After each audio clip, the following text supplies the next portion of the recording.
So are there any federal implications in the Territory poll? Well, for more, let's go to Canberra. Political correspondent Latika Burke is speaking to Liberal Senator Arthur Sinodinos.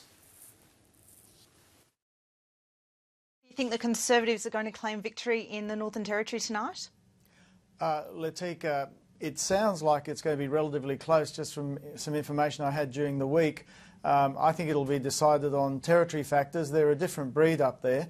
And as your report indicated, the current government's been in there for a fair time now, and to be honest, while they've tried to ride the wave of development up in the Territory, I'm not sure that they've really tackled some of the infrastructure and Indigenous issues that really need to be sorted out if the Territory is to have a sustainable future. So you don't think there'll be federal implications written in any message the electorate sends?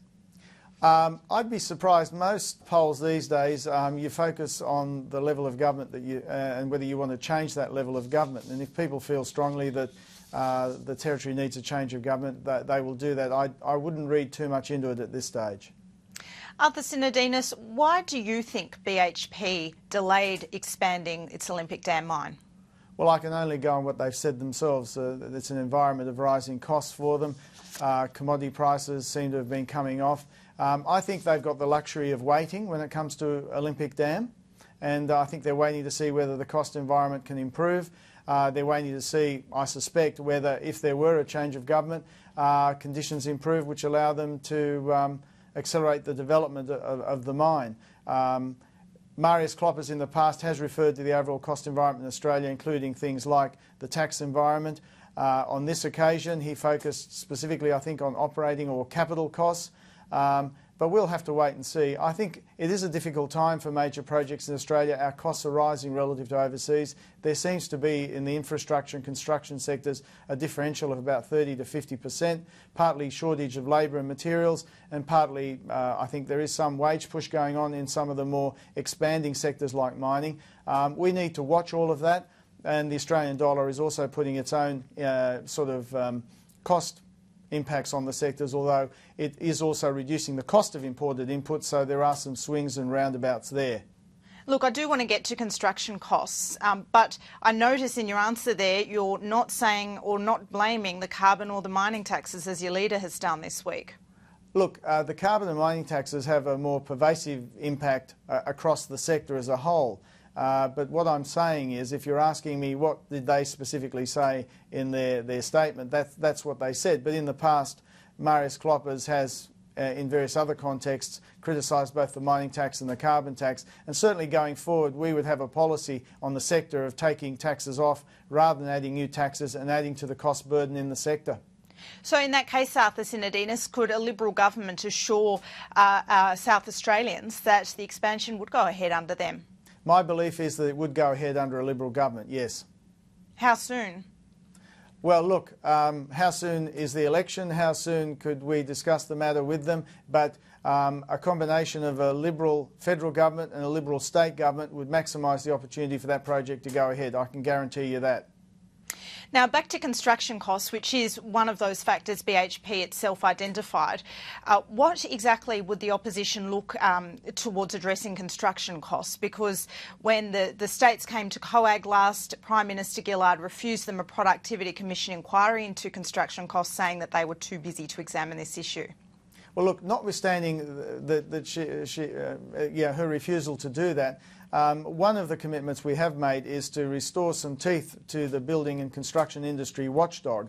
We had quite an effective Building and Construction Commission, which was estimated at one stage to be helping the sector to realise $5 billion worth of savings. Because the fact of the matter is, it's a sector that's sheltered from a degree of competition, and that's allowed people, both employers and employees, unions like the CFMEU and others, to run rampant on some sites, and we do need to have a much stronger inspector. And that would be part of a policy to help restrain construction costs. You would then also look at ways in which you promote cheaper imports of materials and other things where possible to help reduce those costs. More workplace flexibility, where there's more productivity in the construction and related sectors, would also help. What do you mean by flexibility? And also, in terms of cheaper imports, would you be looking to scrap the local content mandate that the government's introducing? Look, On the first measure, in terms of flexibility, the government's own review of the Fair Work Act indicated that on greenfield sites, there were some issues around the costs that were potentially being put on those sites, and they themselves admitted something had to be done about it. In the case of local content rules, you raise a good point.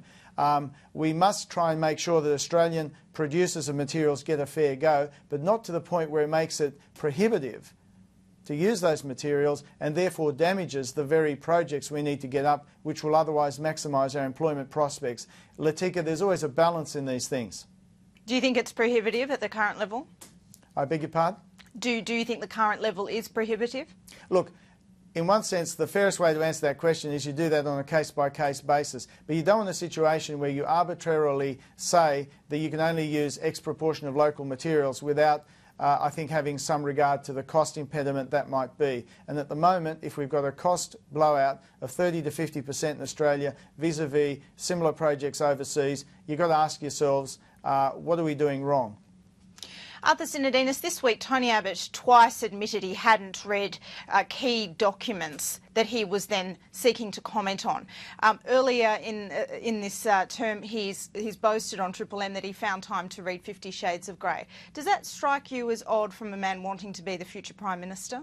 Well, if I had a choice between reading 50 Shades of Grey and another industry policy statement, I guess I'd go for 50 Shades of Grey. But I've read it, Arthur Sinodinos. It's not that good. OK, well, I'll take your word for it, Latika. But look, he did say later that he had actually read the statement from BHP, so I'm not quite sure what was going on there. I do have to say, in my own job, I just have trouble keeping up with the torrent of emails through the day. I'm surprised today with the information revolution we've got how anybody can keep on top of everything. But I do hasten to add that he did say that he did actually read that statement, so I'm not sure what the snafu there was.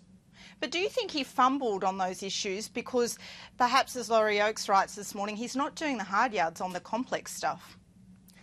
Look, he's working hard, he's running around the country, he's doing a lot of stuff. He does a lot of writing himself. He got up at 3 o'clock one morning to start writing his speech on free speech, for example. He does a lot of stuff himself.